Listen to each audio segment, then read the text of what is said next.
大家早上好，今天呢是我们环美旅行的第115天。我们现在呢是在华盛顿州，现在是当地时间早晨8点半，和温哥华已经没有时差了。昨天呢，我们经过爱达荷州进入华盛顿州，最后一次呢在爱达荷加4字打头的油，爱达荷是4.5块1加仑。进入华盛顿州之后啊，变天了，5.4块5.5块了，不能看了已经。感觉和温哥华差价就没有那么大了，但是 Kevin 说呢，边境那个 Costco 的加油站呢，或许还有一点差价。今天呢，我们将车行320公里，到达美加边境那个营地，也就是我们环美旅行4个月之前出发的那个营地。其实呢，今天320公里啊，我们一脚回家也是可以的。但是呢，熟悉我们的朋友们呢都知道，我们的房车呢是寄放在朋友家里。所以呢，我们现在这个房车上呢，生活了4个月，东西又多又杂，我们需要好好的整理一下，搬到皮卡上。然后呢，我们的冰箱呢不是无霜型的，我们的冰箱呢也需要除霜。4个月的环美，我们今天是第4次要除霜了。那么除霜之后呢，把东西取出来，所以呢，这些东西呢都需要时间。我们呢也不准备特别赶，最后一哆嗦了，也不准备把自己累着。所以今天呢，320公里，我们将去往美加边境的营地。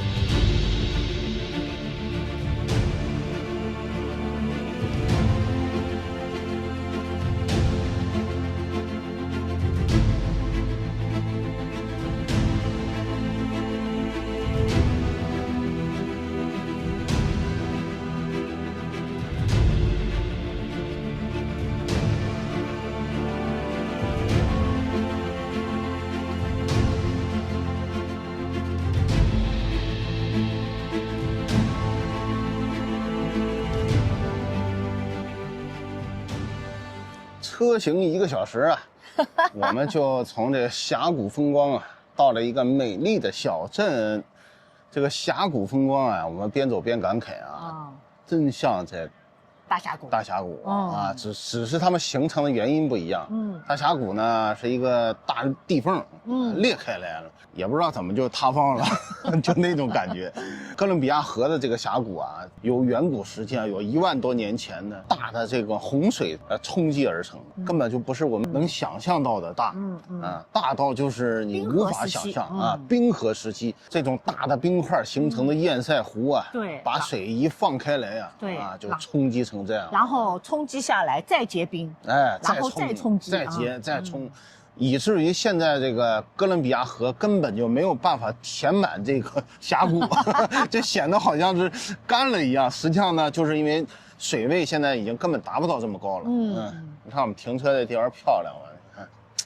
我们现在闪现在华盛顿州的德国小镇。这西雅图往东啊，有这么一个德国小镇。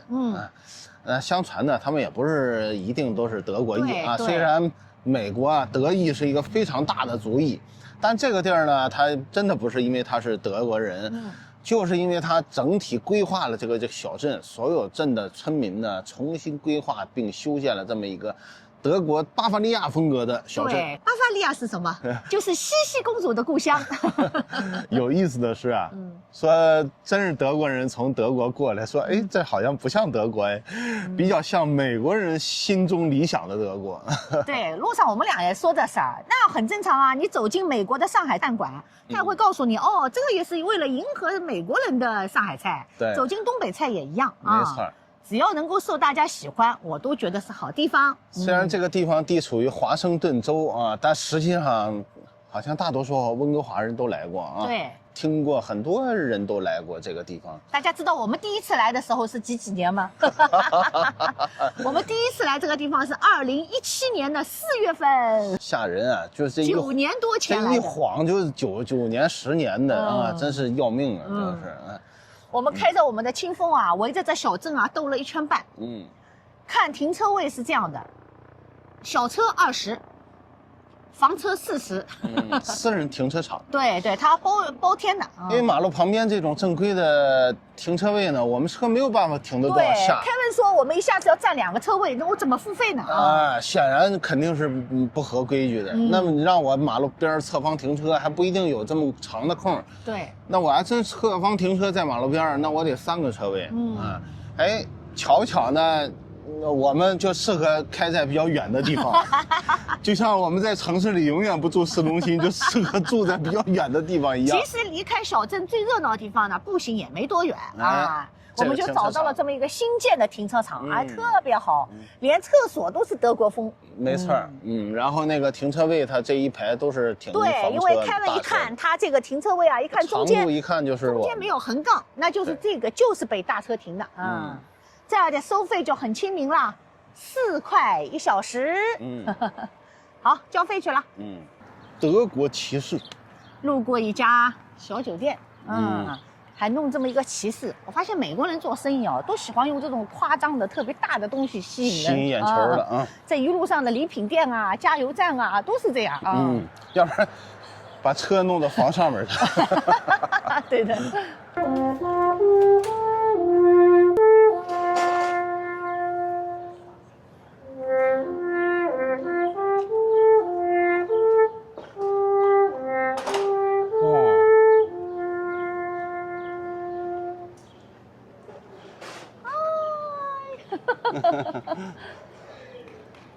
Hi, thank you. 哇，拿出来都很费劲。哇，酷啊，酷啊！哎呀，太酷了！哎呀，真灵！哇，这个扛在马路上，很显眼嘛。你看，很多人都驻足在他还要吹的。哇哦，在这儿的吹啊。哇，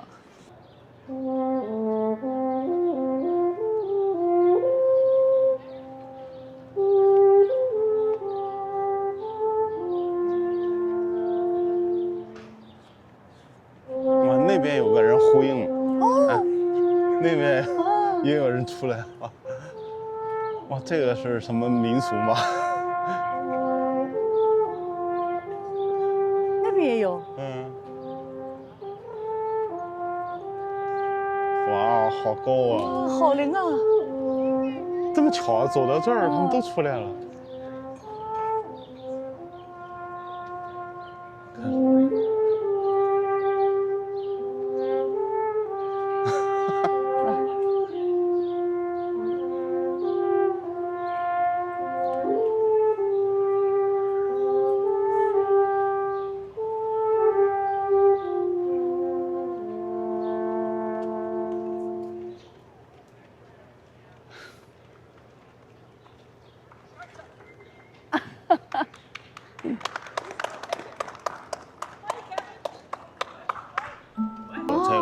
这个，哎，这是传统乐器，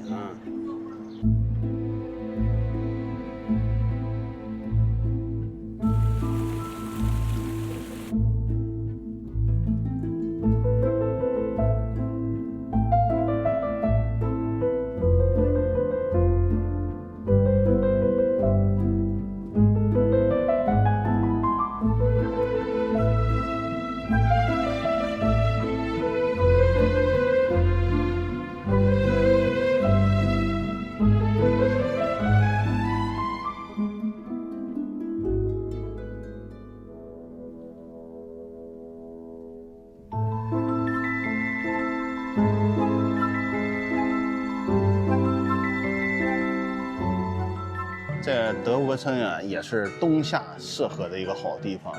夏天呢比较凉快啊，然后冬天呢这里的雪特别大，还有一个著名的滑雪场叫 Stevens Pass。对，我们2017年4月份来的时候，在滑雪场还有很多人来。而且这里冬天圣诞季的时候啊，所有的那个彩色的圣诞灯啊。因为我为什么知道对吧？曾经我也是好奇，是不是想过来？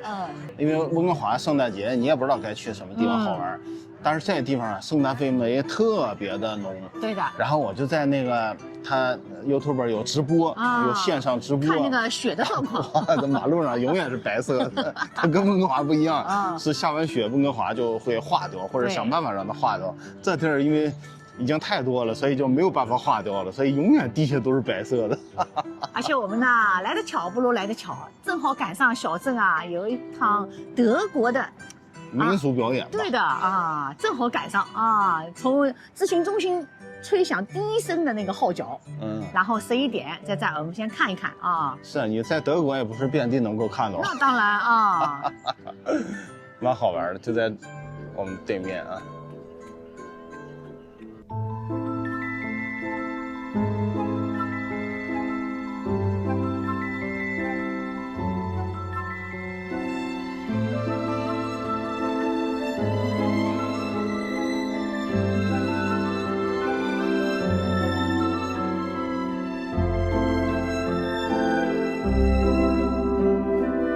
他在星巴克，刚才不小心走过了，都没看出来。对，他因为既没有绿的伞啊，也没有招牌，都完全融合在这个。他们不允许任何企业有自己的风格，就是一定要符合整个镇子的风格。对对。你看这个詹姆斯路车停在这儿，你都看不出来是吧？话说人家1960年就开始了，这个距今已经有60多年的历史。其实来这儿呢，很多人都吃那个德国肘子啊，但是我们俩呢，实在觉得太罪恶了，还是喝杯咖啡吧。那德国都罪恶的，喝啤酒，德国啤酒。你看，不允许让他自己有自己的风格了啊。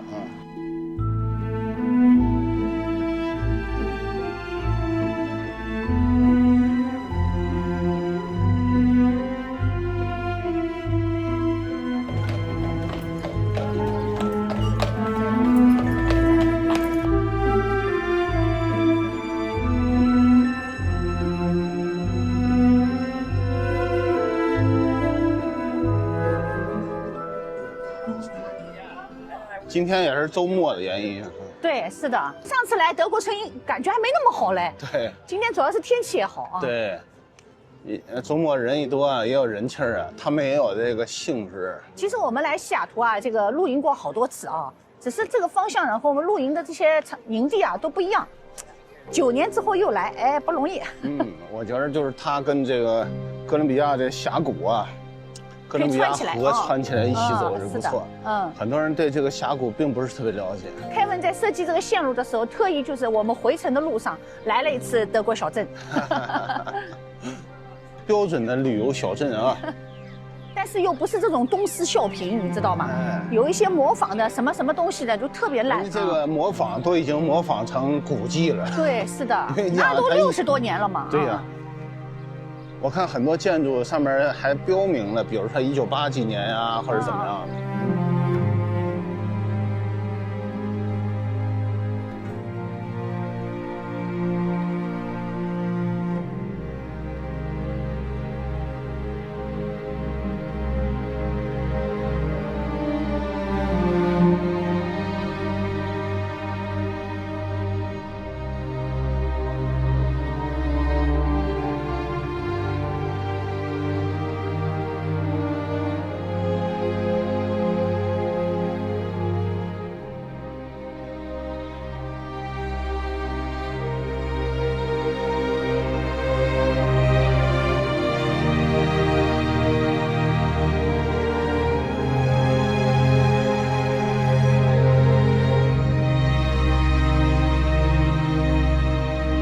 我们在房车环美的第115天，回到了美加边境的这个营地。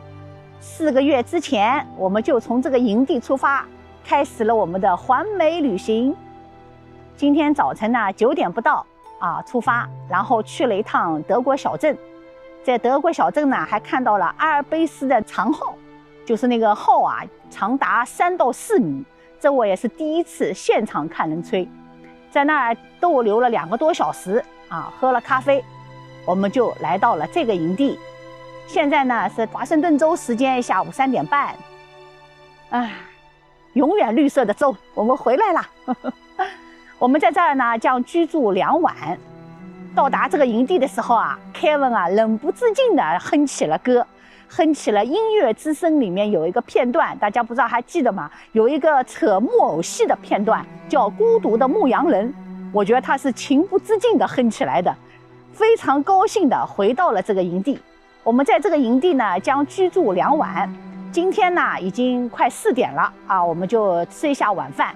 明天呢我们就修整一下，就是整个房车，然后呢房车上的东西进行整理打扫，然后后天我们将回温哥华。好，今天呢车行310公里，我们回到了美加边境的营地，也就是我们4个月之前环美旅行出发的营地。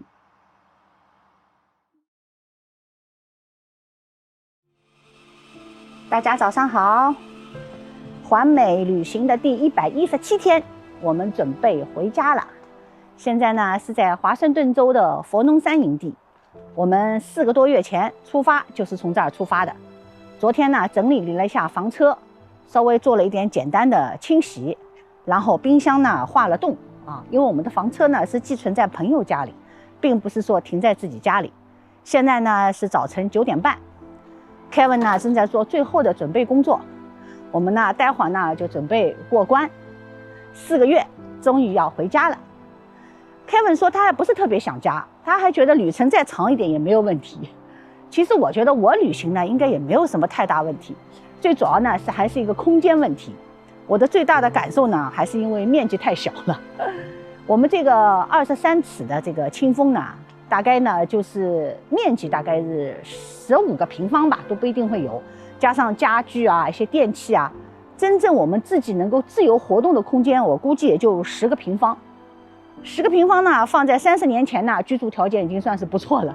现在呢，的确有点局促，但是呢，用上海人的话来讲呢，最起码是煤卫独用，就是煤气和卫生间是独用的，也就相当于一个最小的一室户吧。上海有一种房型没有厅的，只有卧室和厨房、卫生间，叫一室户。我们也就是一个小小的一室户。4个多月的环美旅行，感想还是很多，也去魅了很多地方。也更向往了一些别的旅行。Kevin 呢已经在想了，好像4个月的挑战能完成，是不是能够再完成更加厉害的？待会儿呢，我们过了关之后，还是听他来讲一讲。今天是环美旅行的第117天，我们现在准备出发回家。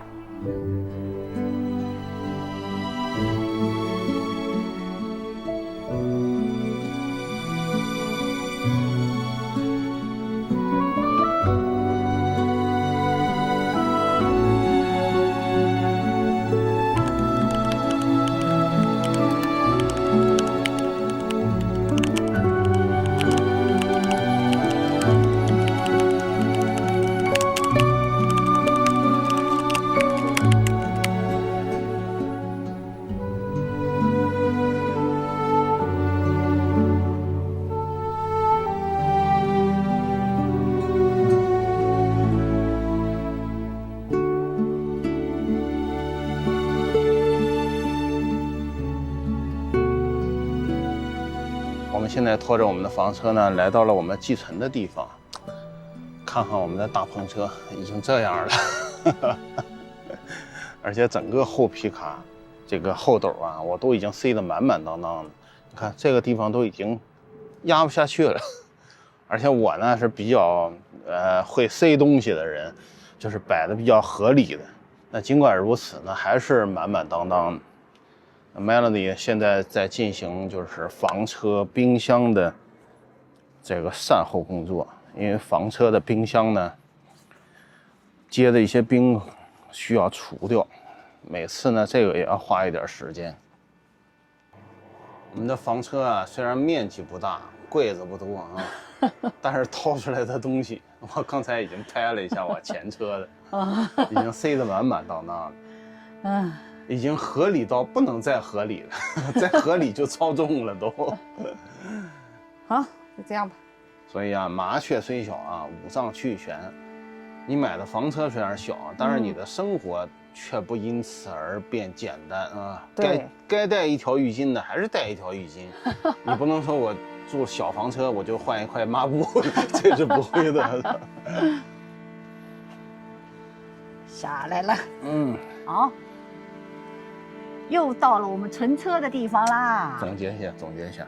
虽然我们后面啊会专门就是有针对性的总结，或者是拿出一些亮点来跟大家做一个专门的分享。对。但是呢，作为一个小结吧，因为毕竟今天已经结束了我们长达将近4个月的旅程啊。